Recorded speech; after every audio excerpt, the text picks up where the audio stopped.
So hello and welcome to the video. I've started to sense that my videos might be getting a little bit too long on average. So, quarterly review, 3 quarters down, 1 to go. Sounds good? Stick around. Intro. Hi, I'm Matt. Over the last 25 years, I've travelled a lot. I've lived in 5 countries on 4 continents. I've flown over 1.3 million miles. I've visited over 100 countries, every American state, but I'm nowhere near done. So hit subscribe to see where I go next and perhaps get some inspiration for your next trip. But seriously, in the past, not that many of you have been interested in these videos. YouTube analytics don't lie. But I set 6 goals for 2021 at the start of the year, and I enjoy seeing how I'm doing, even if many of you don't. And it's nice to be able to look back on a record of how my channel has developed. So the headline achievement for the quarter was that I have been accepted into the YouTube Partnership Programme. Whilst you now have to tolerate more advertising in and around my videos, I get a share of those revenues.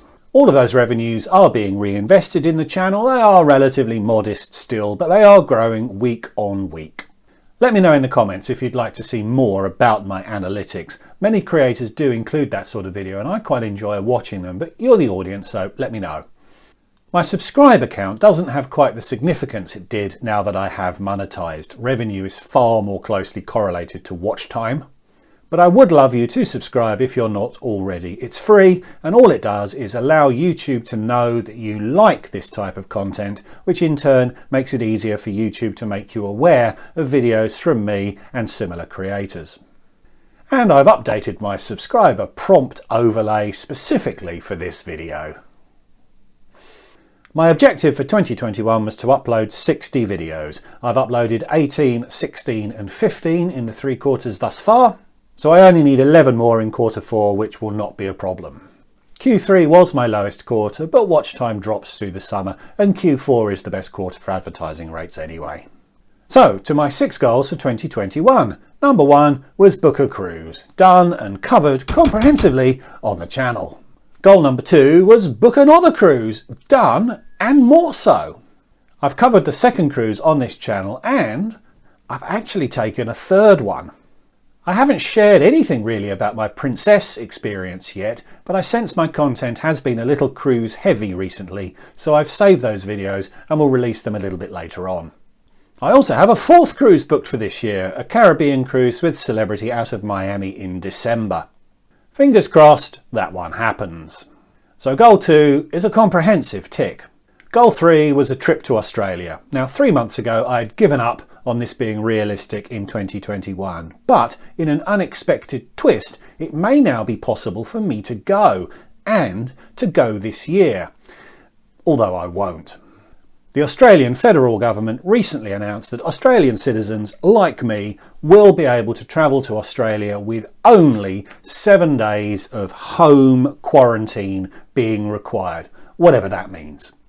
Qantas then announced the resumption of direct flights from the UK to Australia, actually to Darwin, commencing on November the 14th. So, as a citizen, I could go. But it's not going to be cheap, it's not going to be easy to get a seat, and it's not going to be a short undertaking because of that 7 days of quarantine. And I don't have a travel window long enough in November or December to contemplate a visit, so I won't go this year. But it is great to see that the federal government and at least some of the states have abandoned the strategy of eliminating the virus, which as I've said before will never work, in favour of a strategy of tolerating the virus. They've done this 6 or 12 months later than they probably should have, but it is a step in the right direction. But it's all good and it does now raise the distinct possibility of being able to go to Australia next year. Number 4 was a tier point run. I've made a series of videos about this now and it's a right old saga. On the 2 occasions now that my itinerary has been due to start, I've not been able to travel because the United States is still not letting us in. But on both occasions I've been lucky because one of the flights in my itinerary has been cancelled, which has triggered BA's pandemic rebooking rules. This has allowed me to rebook without a fee for the rebooking, but crucially without a repricing of the itinerary. So I've been able to cling on to the fantastic underlying fare that I secured way back in January, although I've given up on being able to do it this year. I still probably could, but it is dependent on the US opening up. They've pledged to reopen in early November, but there's no confirmation of that date and there are press reports of slippage.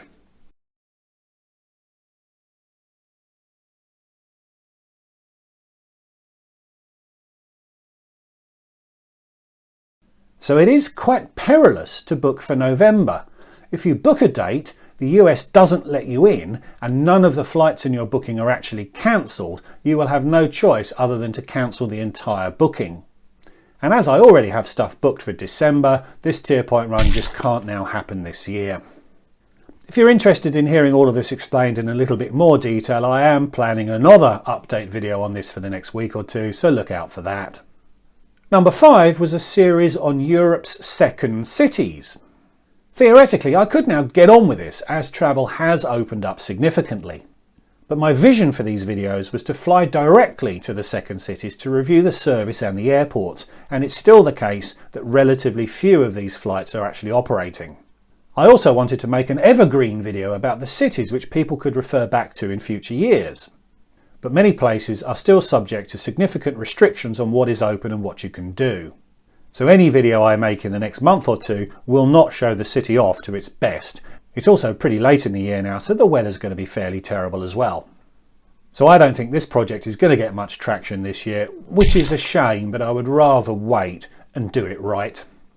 Objective 6 was to get Star Alliance Gold status. There's actually zero progress on that so far, but I am planning some things before the end of the year which should allow me to take the first strides down that road.